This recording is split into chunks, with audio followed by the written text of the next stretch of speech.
Okay, it's ready to go, Mayor.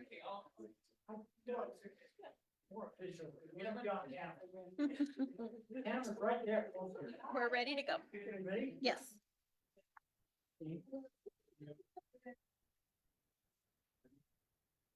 Good evening, everyone.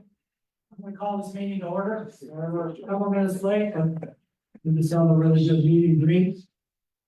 This will be a regular session of the mayor and council, city of Bisbee, county of Cochise, state of Arizona. It's being held on Tuesday, July 16th, 2024 at 7 p.m. at our council chambers. Roll call, please. Councilmember Juanetta Hill. Yes. Councilmember Pete Skinner. Here. Councilmember Frank Davis is excused. Mayor Ken Budge. Here. Councilmember Leslie Jones. Here. Councilmember Mel Sweet is excused. Mayor Pro Tem Anna Klein. Here. City staff Stephen Falcon, City Manager, Ashley Coronado, City Clerk, Carrie Bagley, Finance Director, Logan Dodd, Operations Manager, Joe Estes, City Attorney. Thank you. For a moment of silence, we'll do a minute of personal reflection.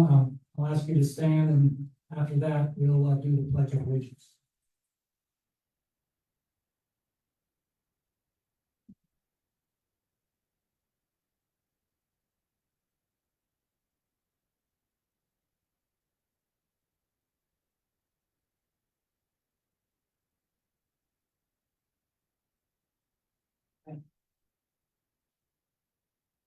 Allegiance to the flag of the United States of America and to the republic for which it stands, one nation, under God, indivisible, with liberty and justice for all.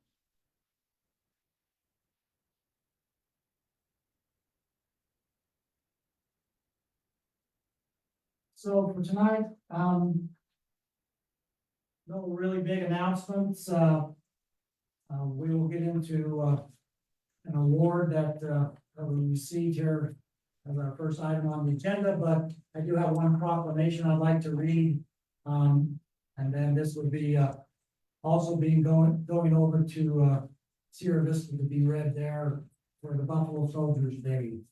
So whereas African Americans have fought with distinction in all of this country's military engagements, and whereas in July 28, 1866, Congress established a peacetime army, founding 6 new African American units: the 9th, the 10th Cavalry, the 38th, 39th, 40th, and 41st Infantry. Later on, the 38th and 41st reorganization as the 25th Infantry, and the 39th and 40th reorganized as the 24th Infantry, which totaled 180,000 Black Americans. And whereas these soldiers were nicknamed the Buffalo Soldiers by the Native Americans because of their reputation for fighting fearlessly to the end of battle. And whereas the Buffalo Soldiers were responsible for escorting settlers, cattle herds, railroad crews, exploring and mapping vast areas of the Southwest, and stringing hundreds of miles of telephone lines, halting the expansion of the West. And whereas throughout the era of the Indian Wars, the Buffalo Soldiers were posted from Montana to the northwest of Texas, into New Mexico, Arizona, and the Southwest, making up approximately 20% of the United States cavalry. Whereas the Arizona Buffalo Soldiers inducted into the Arizona Veterans Hall of Fame, Medal of Honors, are Corporal Isa Mays, 24th Infantry, class of 2021, Sergeant Benjamin Brown, 24th Infantry, class of 2025, and Sergeant William McBriar, 10th Cavalry, class of 2016. And whereas it is important for the citizens of Arizona to preserve the history of the Buffalo Soldiers and commemorate the sacrifices they have made to the state and to this nation. Now, therefore, be it resolved that I, Ken Budge, Mayor of the City of Bisbee, do hereby proclaim July 27, 2024 to be declared as the Buffalo Soldiers Day in the city of Bisbee, Arizona. Signed by him. Thank you. So. With that. All the public. I don't. I don't think there was Oh, anyone. we have a lot of people there earlier, so I kind of got behind the one I normally see, but anybody signed up? Okay, so we'll commence moving forward, since there's nobody on call to the public. Under general business, first order is item 1, which is subject, this is accounts payable. I move that we pay accounts payable in the amount of $916,700.85, subject to availability of funds. Second. We have any questions on accounts payable? Seeing none. We have a motion and a second to approve accounts payable in the amount of $916,700.85. All those in favor signify by saying aye. Aye. Opposed, nay. Hearing none, the ayes have it. So moved. Moving on to the consent agenda. We have 4 items tonight. First one is approval of minutes for Tuesday, August 2nd. Next one is for approval of parking facility right-of-way use permit for Easter Seals Lake Foundation for the Blues and Bisbee event. That's on Saturday, September 7th. We also have an approval for a parking facility right-of-way use permit for Saturday market for the use of Lower Vista every Saturday from September 11th, 2024 to September 11th, 2027. And we have B, which is approval of a liquor license application for Speedway, which is a 2979, the Speedway number 2979 located at 906 Highway 92. I'm gonna pull item C. Anybody else have anything else to pull? If not, I'll entertain a motion for items A, B, and D. Move to approve the consent agenda items A, B, and D. Second. We have a motion and a second to approve consent agenda as listed items A, B, and D. All those in favor, signify by saying aye. Aye. Opposed, nay. Hearing none, the ayes have it, so moved. I pulled item C just because this is a 3-year permit. A couple of things, I'm only gonna be here for 2 years. I hate making a 3rd year with somebody else that isn't going to be here. I don't know how many of us will be here. It's not unusual for it to be more than 1 year permit after there's been a good recognition and experience with the people running it. I don't have any problem with that. I would like to see a 2-year permit. I would, Why did we give other people a 5-year permit? Sorry. correct. Yeah. I'm gonna ask the city manager for a moment if he says he'd like to say something. Go ahead. Thank you, Mr. Mayor, and with specific regard to that, question. Although it's been fashionable here in the last year to give out 5-year permits, those are annual, one-time-a-year events. Okay. Specifically, with regard to the stair climb. And with, Right. those are the 2. It's once a year, we don't have to deal with it once a year. We don't have to deal with it every single week. And with regard to, the Saturday market, it is a once-a-week event. I'm a little bit, concerned about going more than 2 years. At this point, I don't get to vote, but I'll support a 2-year, term and, but I think that in exchange for any longer period, I don't think that the existing agreement, which is exactly what we're using for this renewal, would probably need to have a couple of more things in it that are more clear, with regard to, if the operator that we contract with would want to make any material changes or transfer or anything that would have a material effect on the park. This particular agreement is set up to do exactly what we're doing. And I think from the standpoint of continuity, we would want the control because it is a city-owned property and we're using city assets and city personnel to help run the park.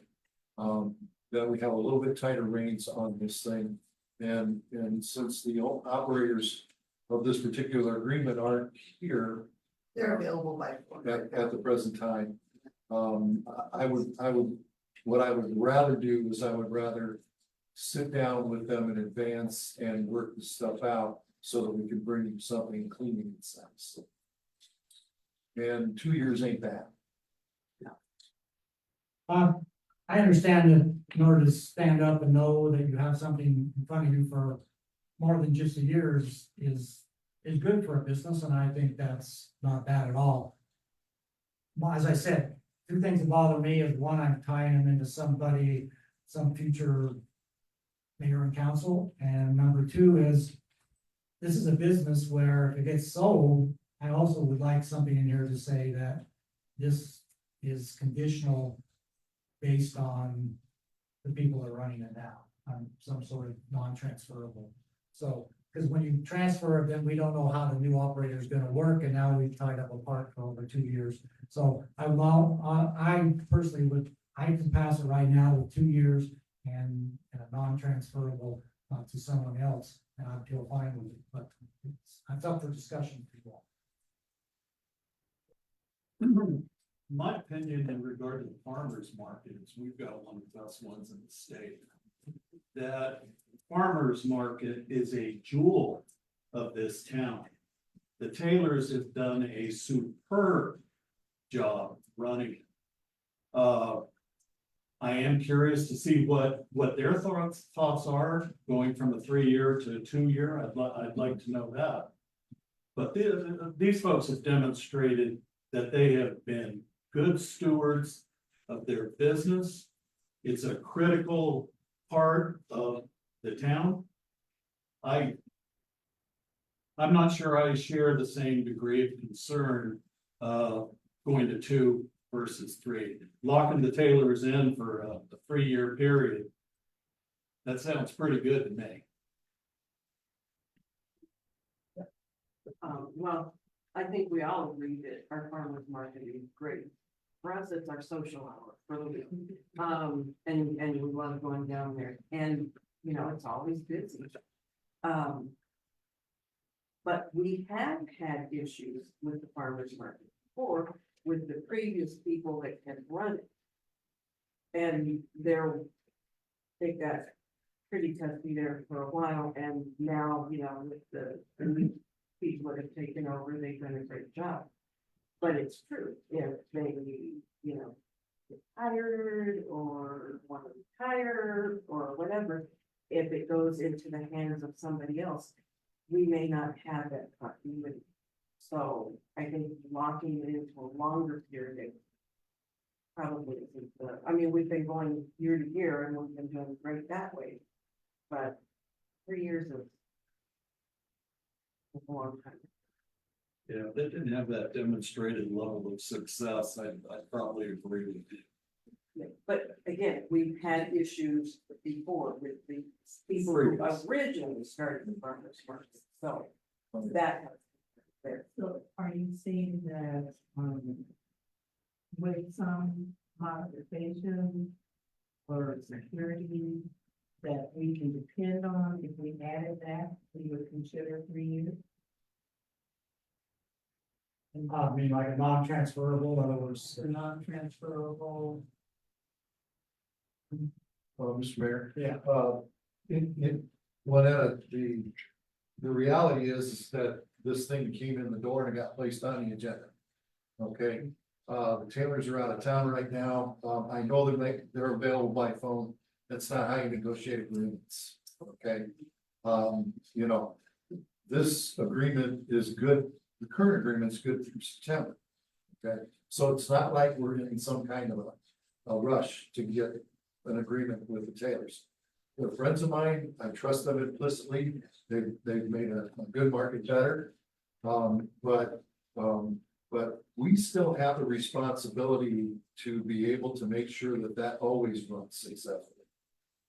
And so if we don't change the language in the agreement to account for the fact that there's gonna be a longer contract involved, then I think that we aren't doing what we're supposed to do, okay? I mean, I was out of town at a conference last week and I got back and there it was on the agenda. In fact, I did send a message to the mayor saying that I was uncomfortable with this in its current form.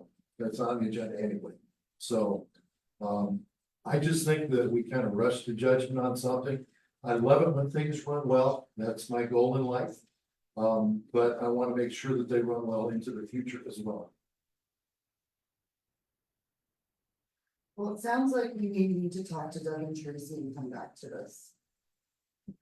Okay, so Yeah. Not a problem with table. They're not going away. no, I mean, Well, then we do have time. Yeah, so I said, We have time. So we're not rushing. But it is a good one. yeah, absolutely, I have nothing, and I just, anytime you lock into a long-term commitment, I just wanna make sure we're locking into the same people over and over, that's important to me, that. You don't know, when you change ownerships, I've seen them, way too many things happen sometimes, but. It's run totally different, and now you're locked into it for years, so. Do we know when the Taylors are coming back? October maybe? But we can talk to them. Yeah, I mean, we can set up a Zoom meeting with them. At this point that, and I'm just gonna be honest with you, and I already told Doug and Tracy are friends of mine. But. When the operators are gone for extended periods of time, that gives me a little discomfort as well. Frank being gone all summer gives me a level of discomfort. You wouldn't say that if I was gone. Not at all. In fact, we ask you not to come. But let me add one thing to that.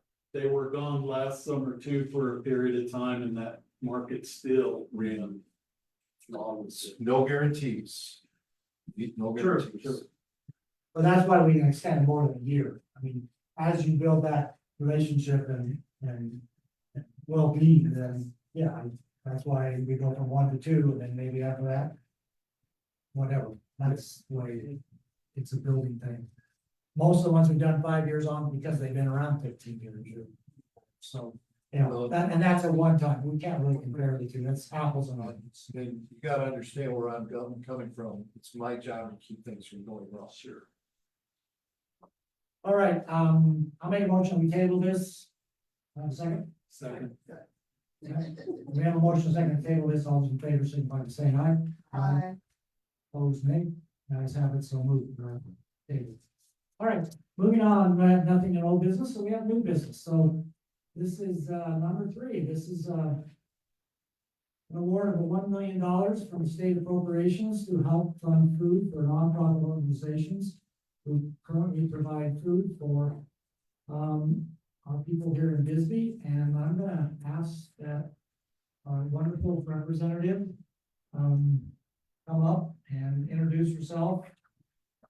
Ms. Hernandez, and give us a little background and we just, let me preface it a little bit, that we were here for an hour before the meeting. I know, And then I'll make it quick. a lot, no, we're not in a hurry. My point was that we met with a lot of people, because I wanted you to see what good you, by doing this, how many people showed up and showed you the need we have down here, so. And we talked about it, and, they got a lot of information, which I think was important, so. But officially, I wanted you to be able to come before us on camera and give us the good words, so, go ahead. Mayor, Fudge, city council members, and if anyone else who is still left in the audience, my name is Consuelo Hernandez. We're Okay. live, right? My name is Consuelo Hernandez, for the record, state representative in District 21, one of your state representatives. I'm finishing up my 2nd year, and I just wanted to give you a quick legislative recap. This is my first time here. I'm usually on that side on the school board and the legislature, but I was able to secure funding last year and then funding this year for my district. There was a total of $57 million that I was able to secure for Southern Arizona. And that included, I made sure to write it down, so I didn't forget every item, but some of the items that I think the city of Bisbee will be able to. Find out what the process is once that opens. To apply for, there was $2 million that I fought for K through 12 mental health telehealth. In a lot of the rural communities, it's important that we are able to make things that are accessible, like mobile food distribution or telehealth. And this is K through 12 mental health. Telehealth, I was able to secure 1 million for nonprofits providing counseling and community services in Southern Arizona.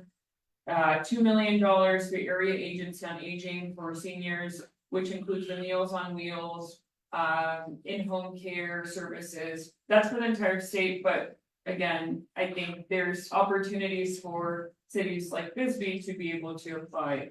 1 million for high school centers for success, so that's supporting the public schools with the transition from 8th grade to 9th grade to make sure that the students are successful. They usually drop when they transfer to high school.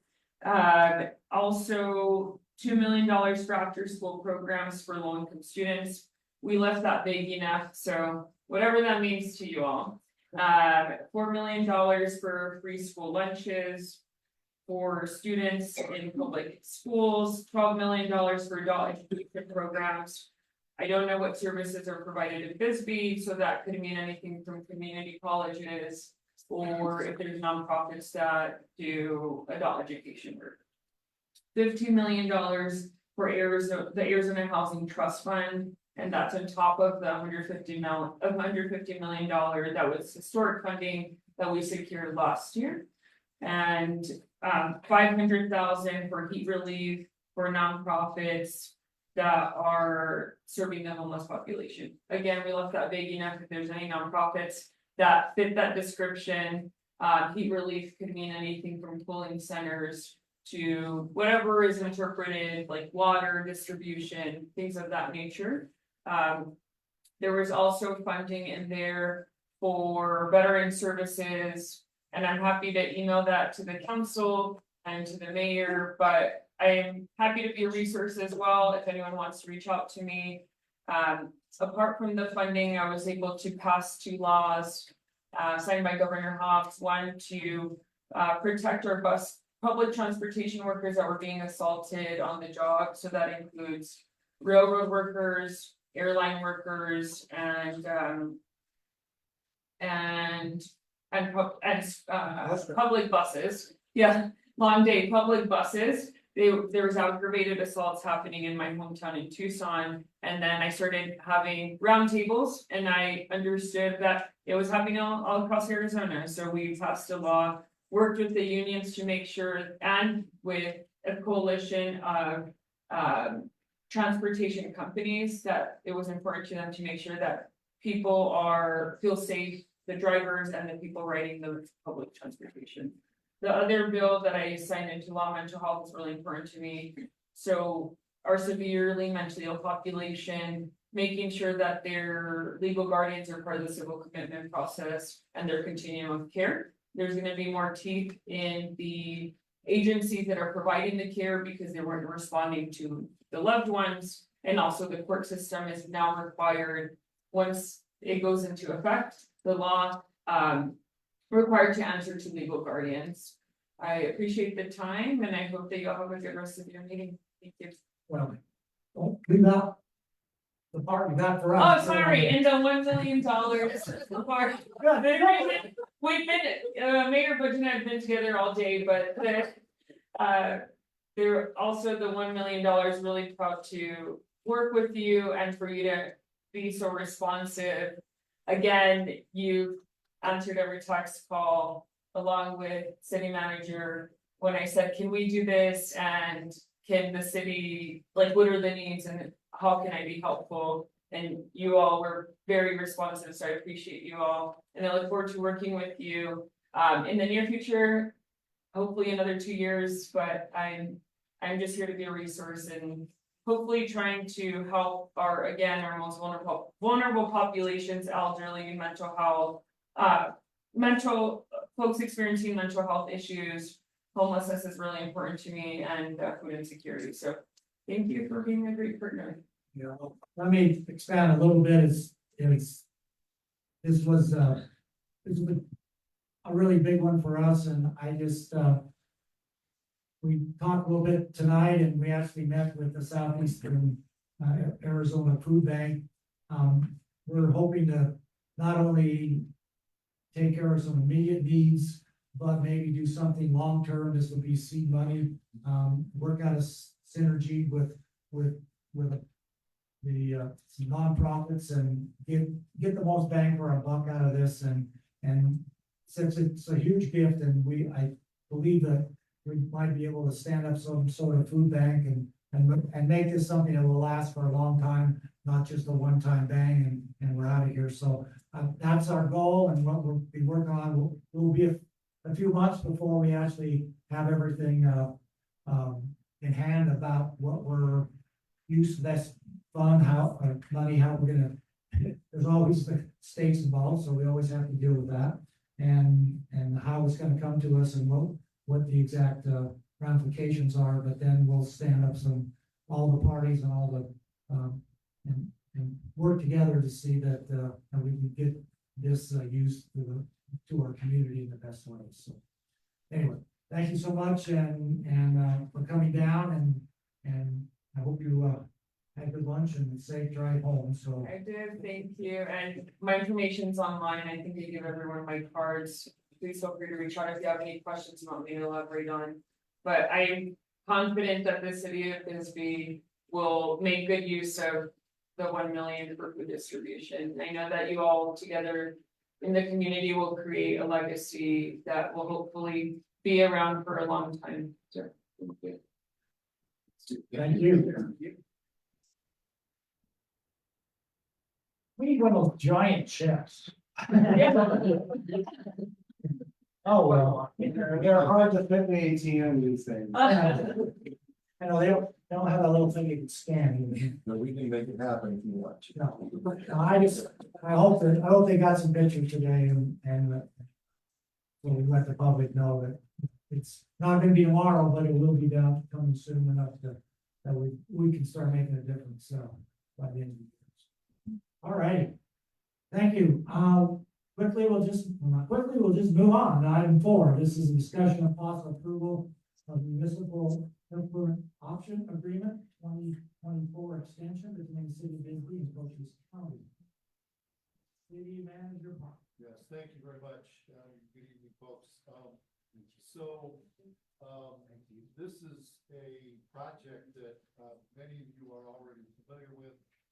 It's something we've been collaborating with Cochise County and many other organizations under the umbrella of an organization known as Cochise Conservation and Recharge Network. That's a mouthful, so we just call it CCRN.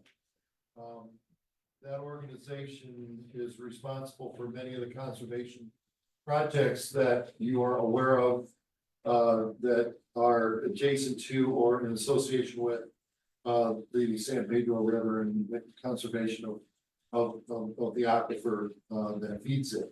So I just happened to be working here in 2019 as an interim city manager when we entered into the option agreement that we are currently under, which essentially called for the city and the county to cooperate in certain things that would lead us up to the point where we could design and build basically a pipeline between the discharge of our wastewater treatment plant and the San Pedro River. That's simply put. What isn't so simple is getting that done. There's something like 12 or 13 miles between those 2 points. The county has engaged the services of an engineering firm who's been working for a couple of years now on that design. And we are, about 30% of the way at this point. There's still a lot of unanswered questions as to what this thing is gonna look like when we're done. We've already been on the ground, we've been above the ground, we've been below the ground. So, currently what everybody seems to be agreed on is a structure, a pipeline structure that goes underground, essentially along the international border. To approximately just west of the river. Because of all of this. We had agreed to a 5-year option. So that in 5 years, we could have something that we could start selling water to.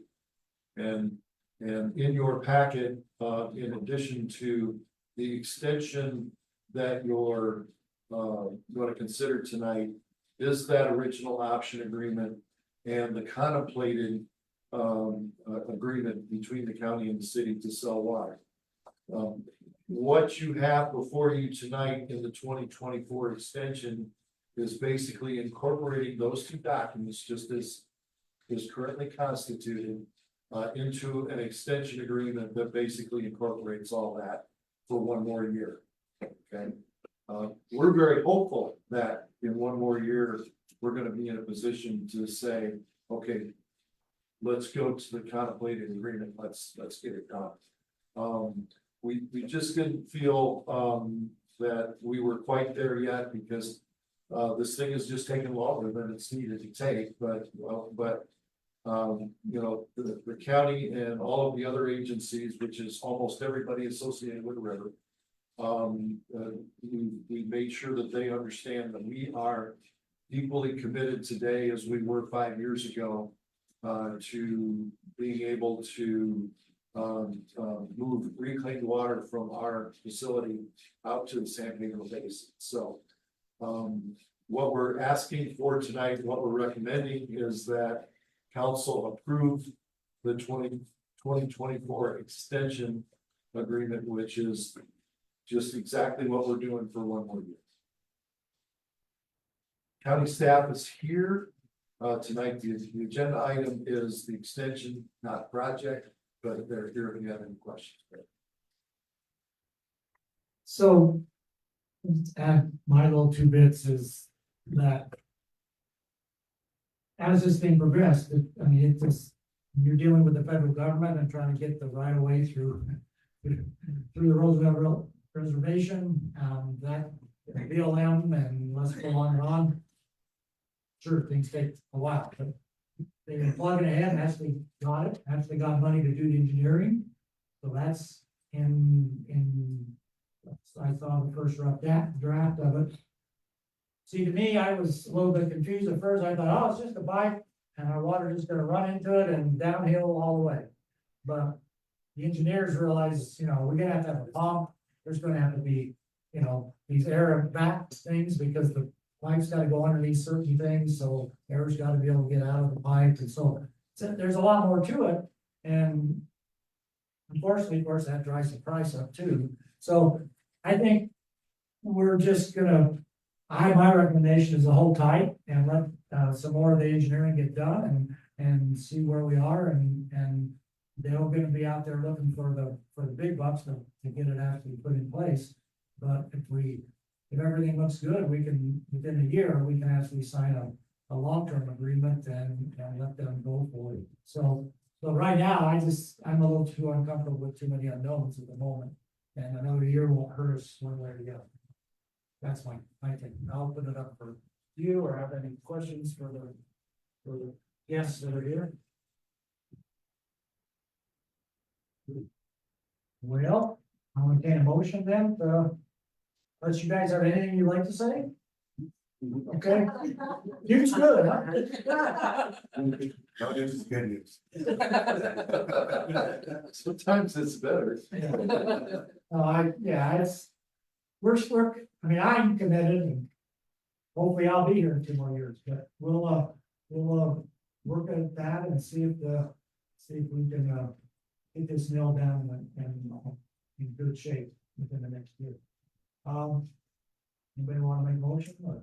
I move to approve the municipal affluent option agreement 2024 extension between the city of Bisbee and Cochise County. Okay.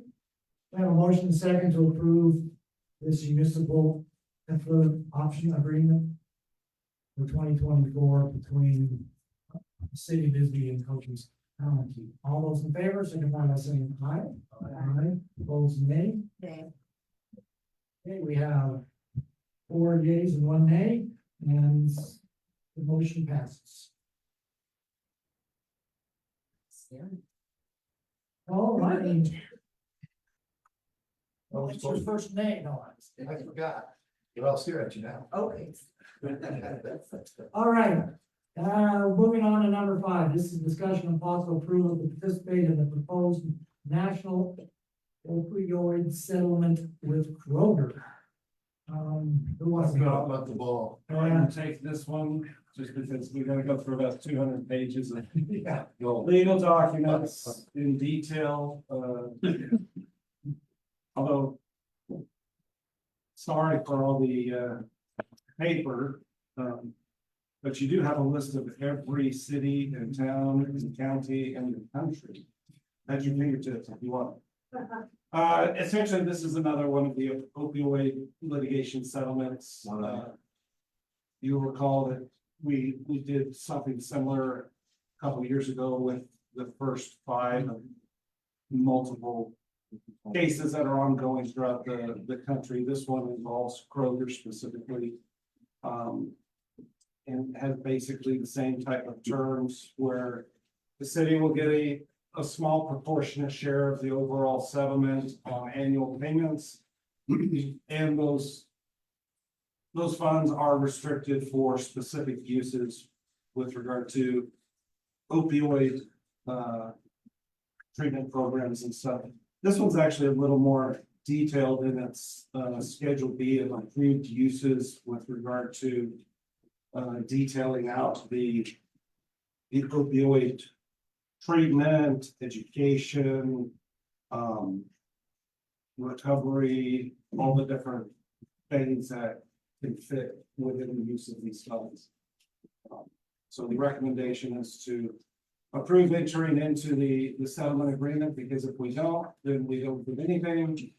And if we don't have the option of going against Kroger ourselves, so it's either it's one of those, take it or leave it kind of agreements.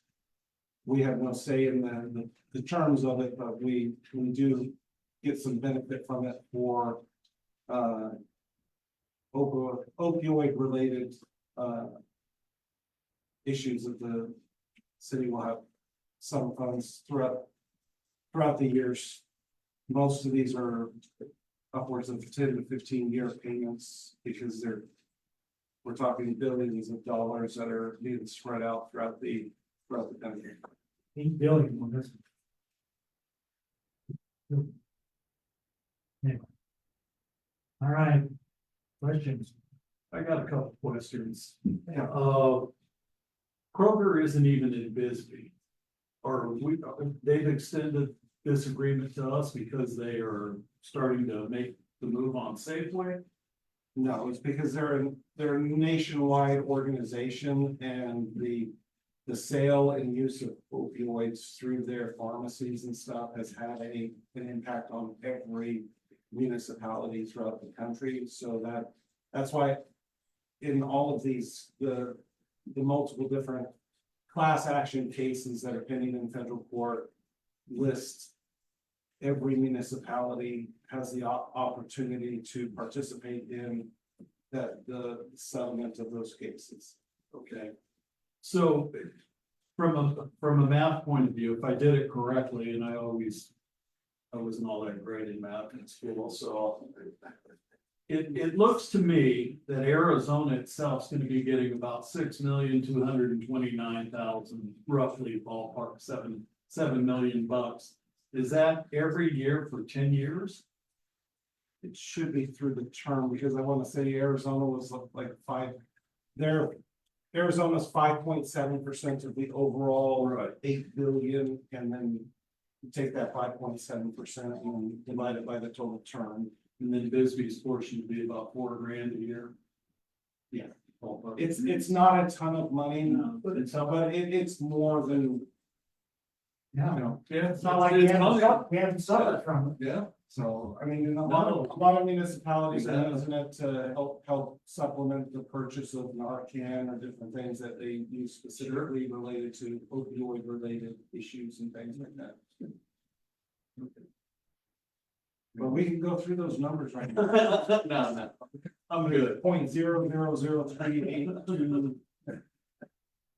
I tell everybody I went to law school because there wasn't a single math class in law school. And also, just a point of information, Kroger was not the only defendant. There's been other settlements with others.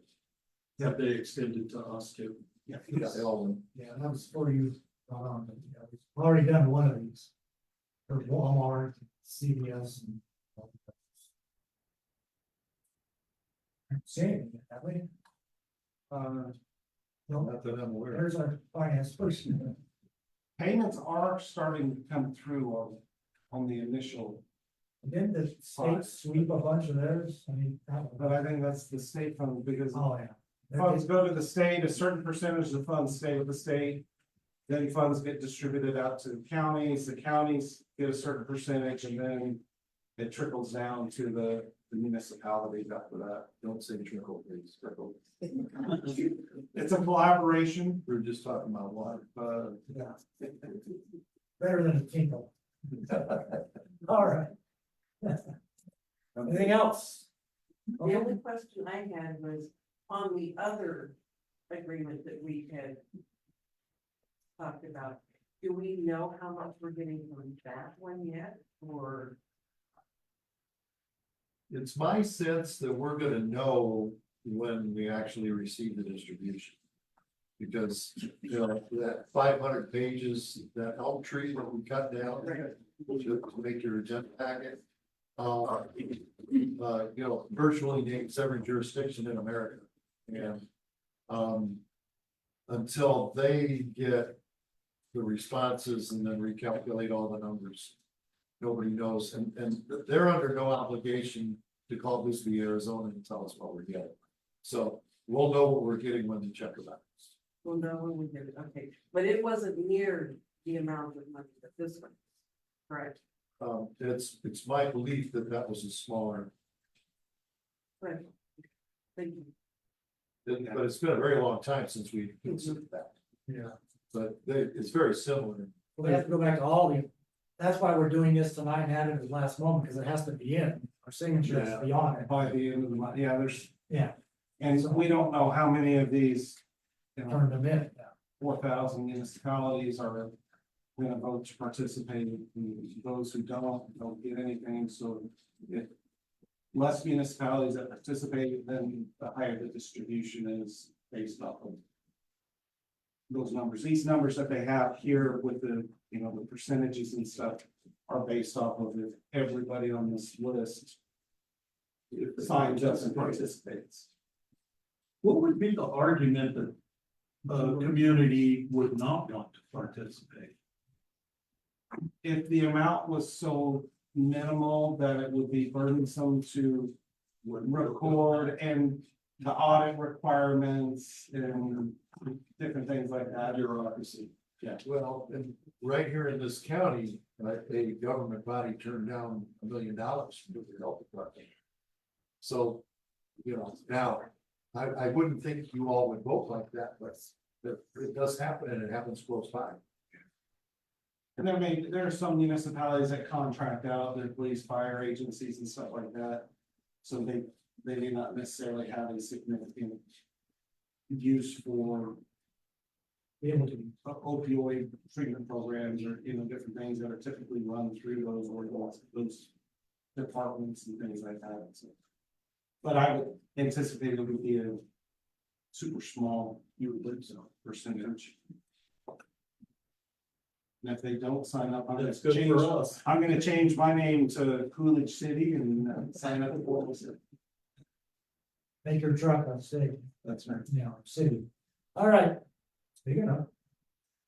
Well, we have the Sultan of, Oh, yeah. Oh, yes. that's right. I forgot, okay. I wonder if he's participating. All right, we're getting out something, we're gonna move on, and I'll, make a motion that I move to participate in the proposed national opioid settlement with Kroger. Motion the second to approve item 5, we participate in the settlement agreement. All those in favor, signify by saying aye. Opposed, nay. Hearing none, the ayes have it. So moved. Moving on, we have a city manager's report, No report, sir, thank you. and we have one councilman comments. Save my time here now. There you go. Ms. Glad. Okay, so, just to start with, I wanted to, we had a lot of people over the long 4th of July weekend. It was great to see everybody in town, things went fairly well. However, some jackass, and yes, I said it, went and set a floating fire lantern during the fireworks show. We watched it coming, above Cole Avenue. And saw when the active flames went out, but it still continued floating. And this lantern was probably a good, I don't know, maybe 3 feet, it was a canvas lantern, with good 3 feet long. And the opening was probably about 10 to 12 inches. Anyway, we watched it, and we watched it land on a rooftop on Union Trail. And fortunately, there was a former firefighter that is young enough and agile enough that, he got on the homeowner's car, jumped to the eaves of the house, pulled himself up, went and, the bag had actually, landed on the cooler. So it was kind of right there, got it, doused it with water. But where it had landed on the rooftop and came down, the burner itself continued to burn. And that canvas bag was already lit in like 3 or 4 other places. Now, it could have landed on somebody's house that we wouldn't have seen. Or if it would have gone just a little bit further, it would have been in that field and caught that on fire. And, our public safety personnel is already busy enough on a big weekend like that without having to fight another fire due to stupidity and carelessness. So, we always try to say it before the 4th, but, please think about things like that. It really could have started, somebody's house on fire, had somebody not been there to immediately take care of it. So that was, very concerning. And with that, I just want to let everybody know that we have a wildland crew out on assignment right now. They are doing well. So I just ask that you please keep them in your thoughts, your prayers for a safe and successful assignment. That's all I have. Well, my old saying, there's only 2 causes for fire. Arson and stupidity. Maybe this, So sometimes Mother Nature. Well, this would be a good topic to put in the newspaper. Oh, Maybe that to one. observe. we might have some. Well, seriously, it's been almost 2 weeks since the 4th of July, 12 days or whatever. This is the first time I've heard that. And if people were conscious of that type of situation occurring, I think we all pay more attention to what people are doing around us. That could have been tragic. It could have very well been.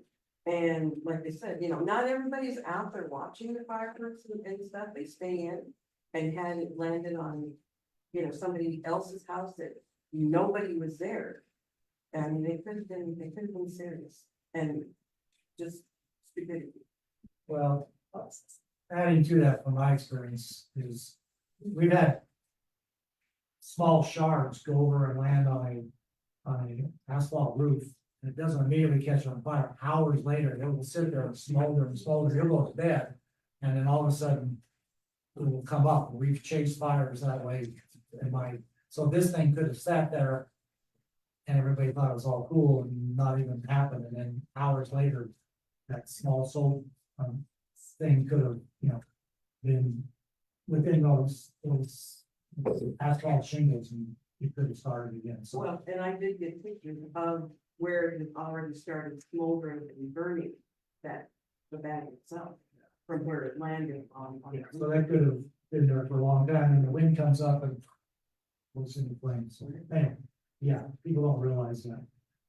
All right, I'll make a motion that we adjourn. Second? I have a motion and second to adjourn, all in favor, so my God.